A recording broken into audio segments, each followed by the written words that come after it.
Hello, everyone, and welcome to today's chat. My name is Tara, and I'm a team member here at M.A.T.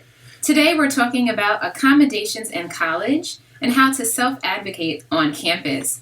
We're so lucky to have learning consultant Elizabeth Hamblet joining us today. Hi, Elizabeth.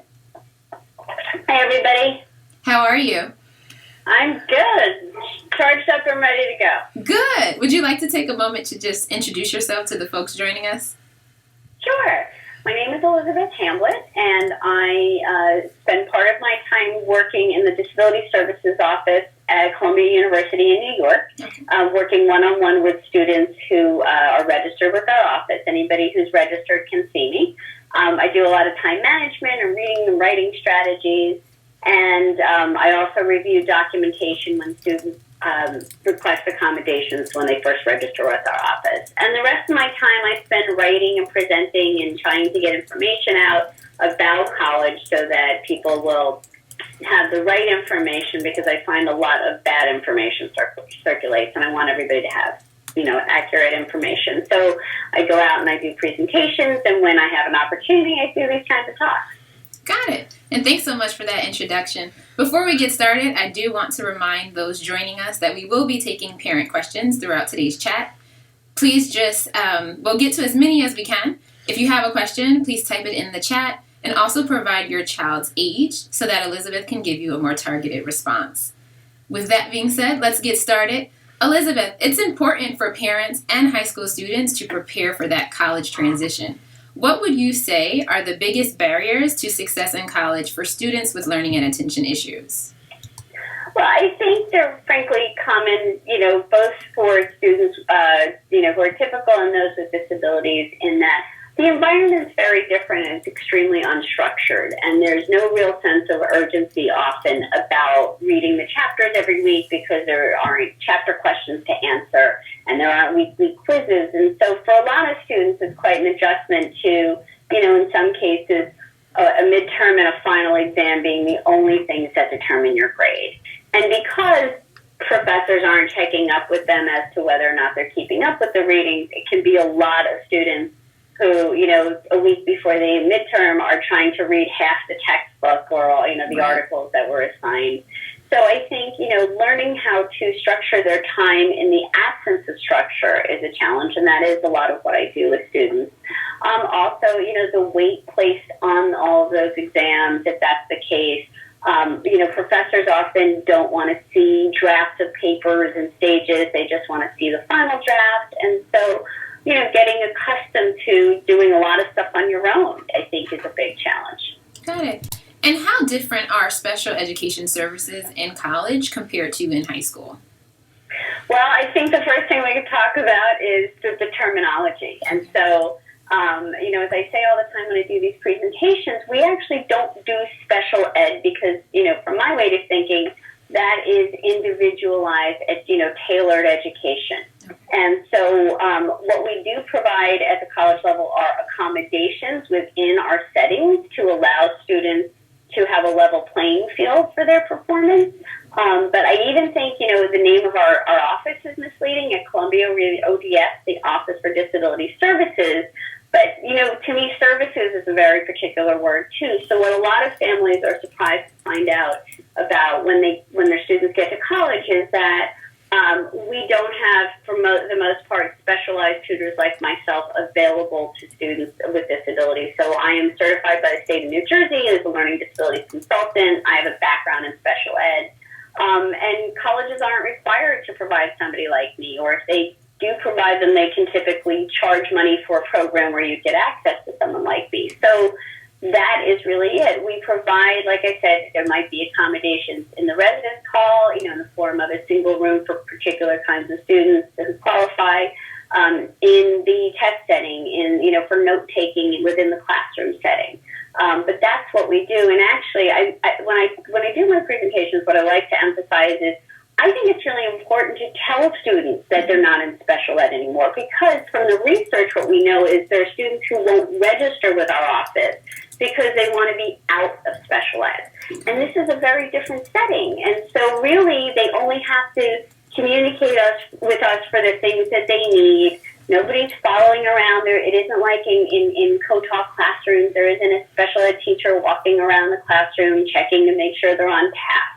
And so I want them to know that. Hopefully, it will encourage some of them, if that was the reason why they didn't want to register with us. Got it. And what would you say are the most common accommodations for students in college?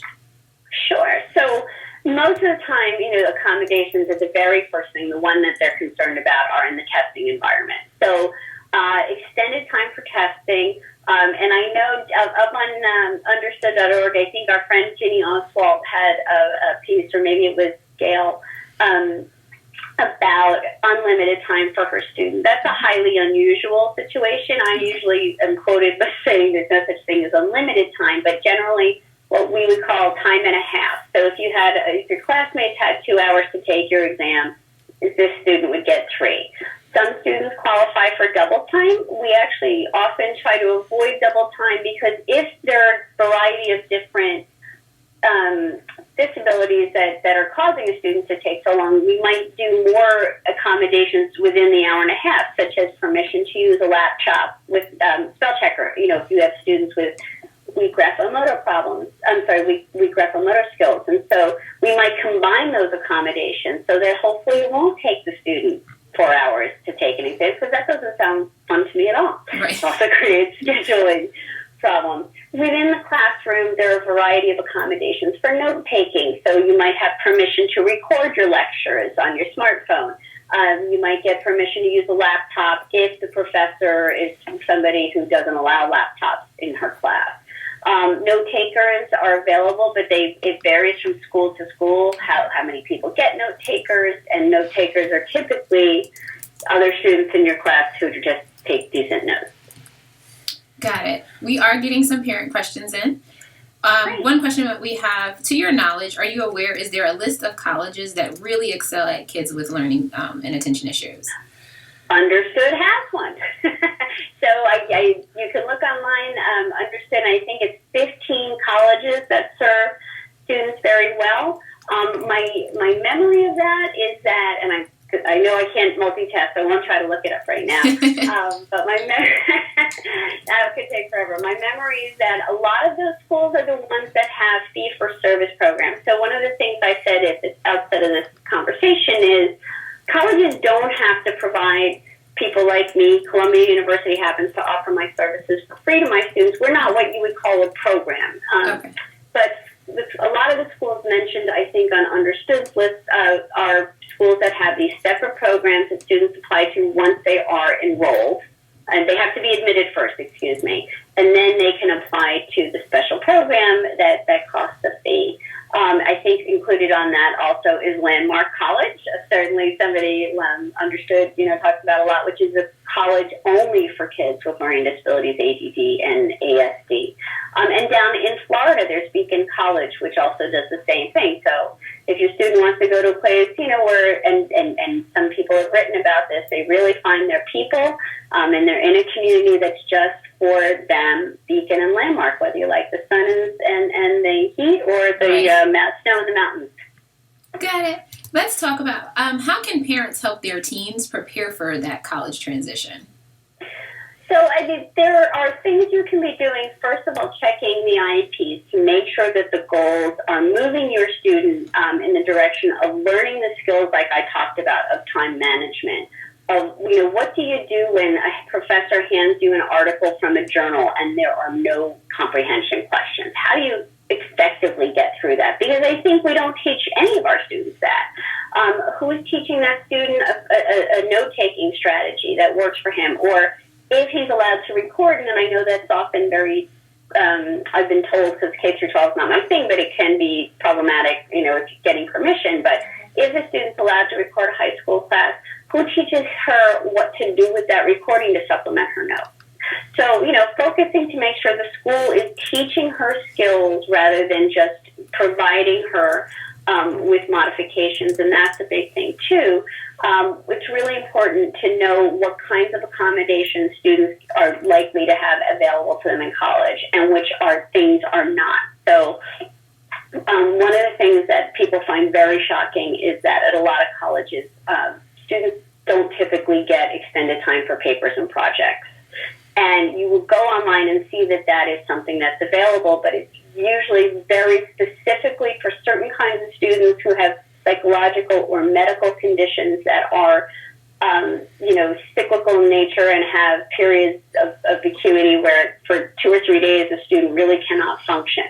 And in those moments, students can talk to their coordinator of disability services and professors about getting an extension for something that was due right then. But it is not very typical in my experience, my knowledge, and certainly every college is different, for students who have ADHD and have executive functioning difficulties to get this kind of blanket accommodation where every time a paper is due, that student gets 3 days. And in my experience, in now 20 years of seeing students come into various colleges requesting things, I think that is a fairly typical high school accommodation. So again, it's never my direction to take away the accommodation and not do anything, to say, hey, kid, you need to sink or swim, but to make sure somebody's teaching them time management strategies. How do you break down a long-term assignment? How do you work to make sure you're going to meet those interim deadlines that you set? So at home, parents can be doing that stuff too, and, making kids more responsible for things like refilling their prescriptions if they have medications, making their own doctor's appointments. If there's a problem with a teacher, communicating with the teacher themselves. Now, it's great when parents serve as coaches. You start by modeling what you want your child to do and, going through it with them once and then having the child do it, himself, so that he sees a model for what it should look like and then tries to emulate that. Got it. We're getting some more parent questions, which is great. Our next question, Alexandra would like to know, is there an advantage or a disadvantage to declaring that you have a disability when applying for admission? Oh, I'm so glad you asked that. So let me start with the first one, because, I've seen advice and heard people when they've approached me and say, oh, never, ever tell that you have a disability. And that's absolutely not true. So when I was writing the second edition of my book on college transition, I spoke to 3 admissions deans, one at Muskingum, which does really cater. They have a wonderful program for students with learning disabilities, and 2 schools that don't have those programs, Yale University and Dickinson, which are fairly competitive. And all 3 of those deans said, absolutely, if there's something that you want to explain to us, you should tell us about your disability. And the way they explained it was, if there's a discrepancy usually between student standardized test scores, which is fairly typical, and their academics record overall, that they can do that. But there are a variety of ways that they can do this, and it doesn't have to be the essay.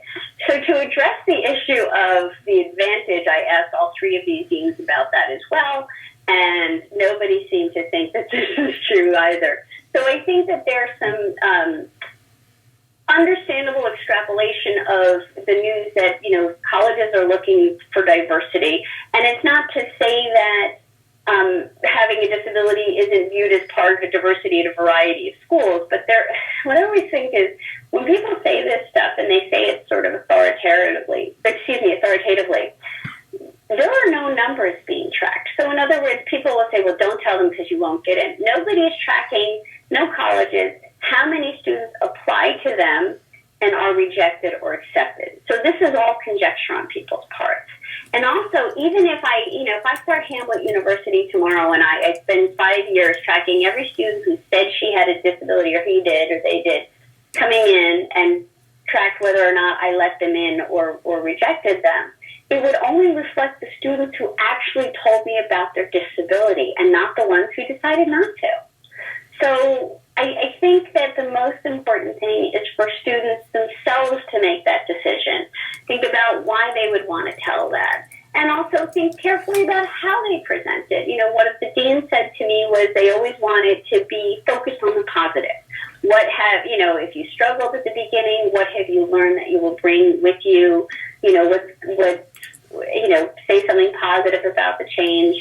Don't over-focus on it if it's not the biggest thing you want to tell us. Got it. Helen has a great question. Are professors at the graduate level typically as cooperative with accommodations as those at the undergraduate level? Oh, that's a really good question. I like that people are already thinking ahead to graduate. Right. But I think one thing that's really important, so I don't think I could make any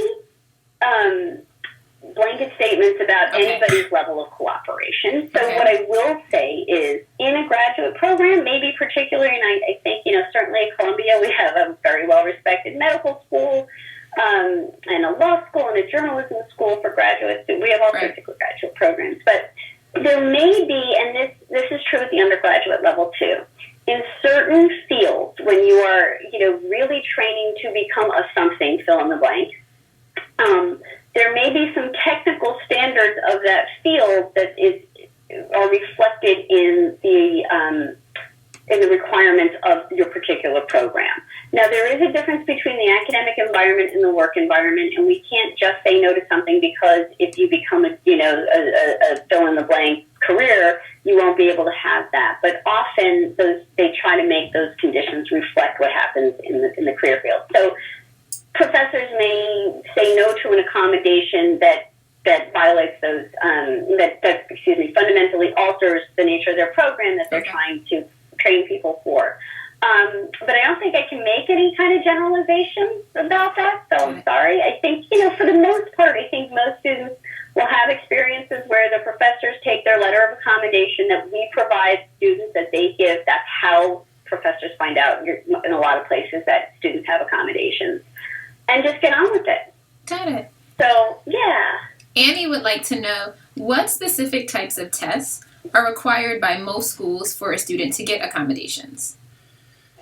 Oh, that's a really good question. So it obviously varies by disability. And what's also really important, too, is it very much varies from college to college, and you won't know what each college wants until you get on that school's disability services website. And I encourage you, it's December, even if your child's a senior right now, it's not too late.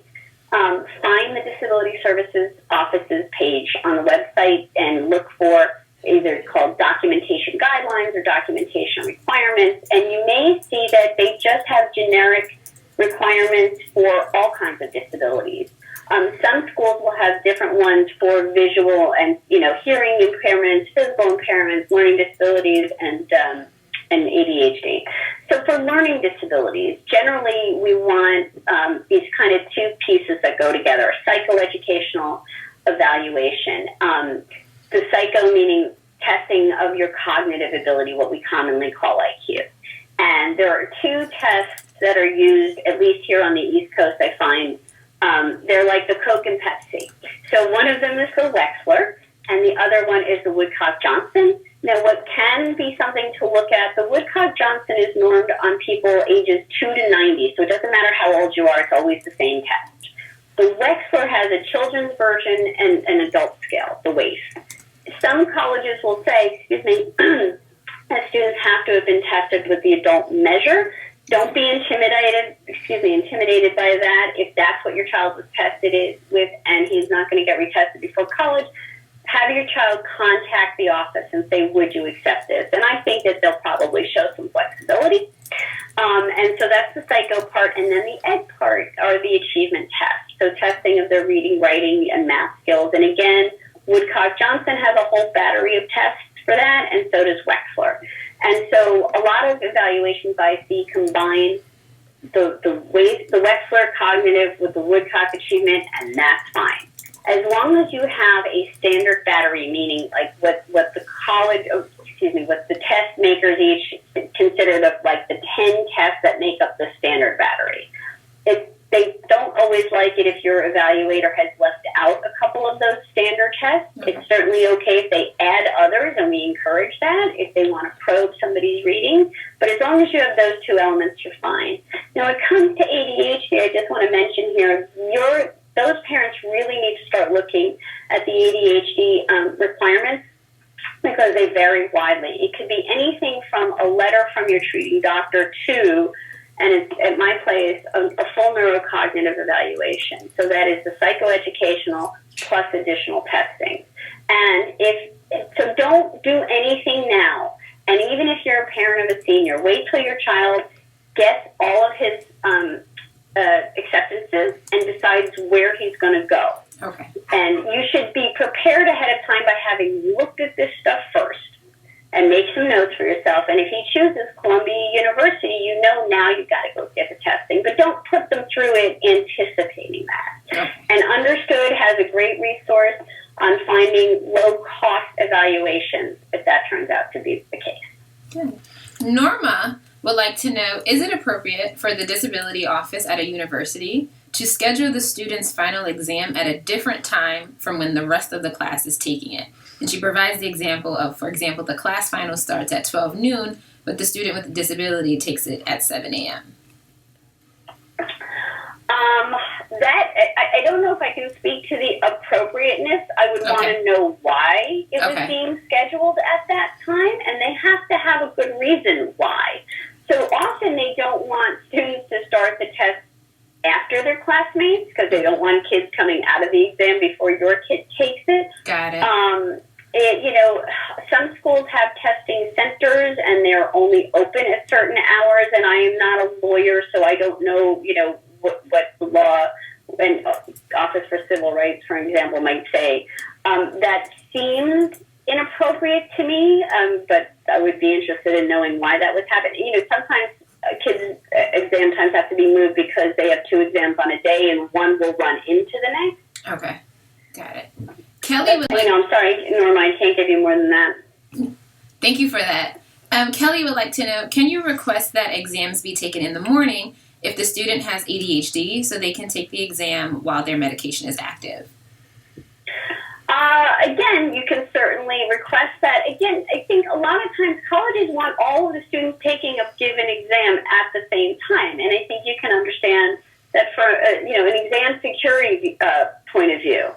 They don't want the student who takes it early because of his medication walking over to his buddy at lunch who's taking the exam at 1 and telling him what's on the exam. Got it. And we run into trouble. We don't want to have alternative versions of an exam because it always raises the question of whether one person's exam will be more difficult than the rest of the class or vice versa. So it's certainly, look, with all of this stuff, I do want to say to families, request away. You never know what a school will say. Right. Some schools really do want to do, everything that they can do to honor students' requests. Others may have, not because we're mean, terrible people, but legitimate reasons why logistically something won't work. But they should be able to explain that to a student, too. It shouldn't just be, we can't do that. Right.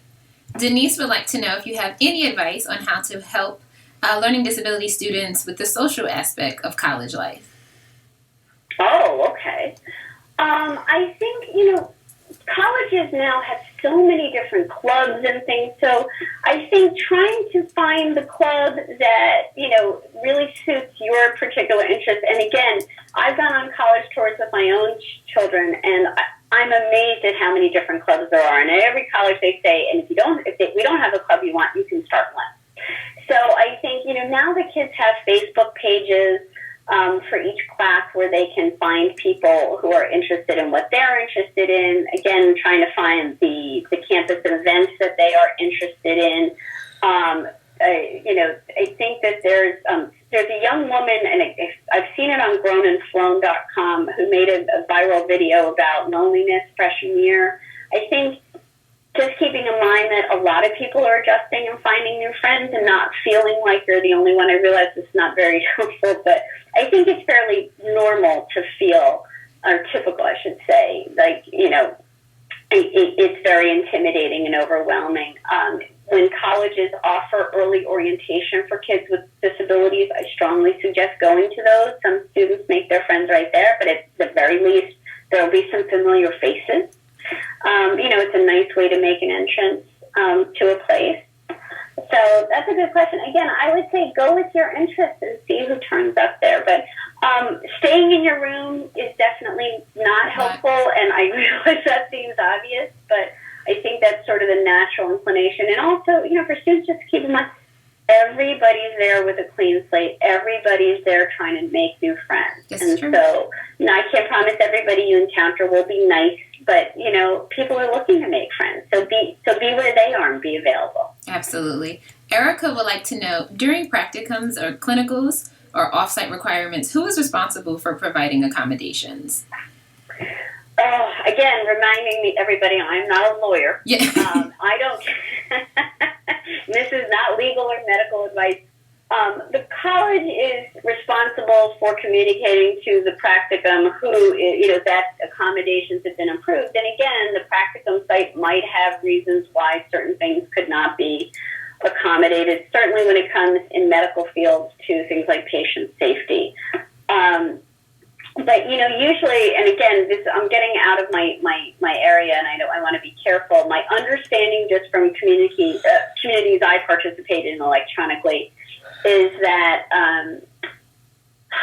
trying to think of what I've seen go by, but, if the student is earning college credit for the practicum, my understanding is, again, the college should be responsible for it. And if they've approved something and the practicum site is not, providing it, then the student should go back to his coordinator and tell the coordinator, because they usually have relationships with these places. And so that should be part of the discussion. But I apologize for not being able to be more specific about that. I don't want to say too much that might not be true. Got it. Here's an opinion question. A parent writes, my son is considering writing his college application essay about his ADHD.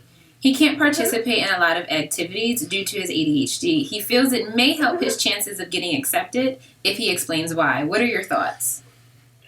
So one thing I'll answer by way of clarifying another myth that I hear all the time, Okay. which is disability services offices and admissions offices, except at very few schools where there are programs usually, don't communicate with each other. So what I want to say is I've never seen a student's college application. Again, back to the deans that I interviewed for my book, I think that if the student wants to emphasize that, if you haven't had a child yet go through the application process, there's an essay where students talk about themselves. And then there is, on the common application, a section sort of called, is there anything else you want us to know? Okay. And so the student can do that either of two ways. Again, the deans recommended being very positive and constructive and talking about, what you do well. So you don't want to over-focus on what you can't do, but rather what you can do. And, if this is a student who, for instance, loves baseball more than anything, then that's probably what he should talk about. And that he can still get that information in that way. So I think, it might explain something. Again, whatever people tell you, and everybody's got an opinion, all I can tell you is don't let anybody say to you authoritatively that there are numbers on this, because I know that they don't exist. Got it. And we have time for one more question. Great. Alexandra would like to know, how does one handle admissions for a child that suffers from social anxiety and is unable to self-advocate, yet is a straight-A student? Well, I'm not sure the admissions piece of it. I mean, I'm not sure how the social anxiety piece would work into it, because all that really is a paperwork process unless they want to, True. Submit for an interview. And, I guess that would not be something, I mean, let me start by saying, student certainly doesn't have to reveal the social anxiety if that's what she's concerned about. Okay. If that's, none of the college's business unless she thinks it's important for them to know about it. So I don't know that I see it playing in unless, maybe it's the kind of thing like this previous question where the student doesn't participate in activities because of her social anxiety. And again, I'm just hypothesizing. Again, that could be a way of using that, is there anything else? Well, I don't do a lot of activities because of my social anxiety, but I'm really looking forward to the college environment because I'm a big learner, and I can't wait to have an opportunity to dive more deeply into subjects that interest me. Okay. I think, we have room for one more. This is the last one. Oh, good. Sonia, I could do this all day. Right. Sonia says, my son's high school teachers are increasingly providing class notes to all students. Is this something that's becoming more common for professors? I'm concerned about note-taking prep being avoided at the high school level, and I'm not sure how to teach that at home. Good for you. That's so interesting. I don't know that it's common, and again, we don't have surveys where we ask professors who's providing notes or not, so I can only speak from my own interactions with students that I work with. I don't know that I would say it's very common. So I think it's really good for this parent, and I'm sorry I forgot the name, to be concerned about that. And I think that, while providing notes is a wonderful strategy, the high school should not neglect to teach these kids note-taking skills on the assumption that that's going to be the case.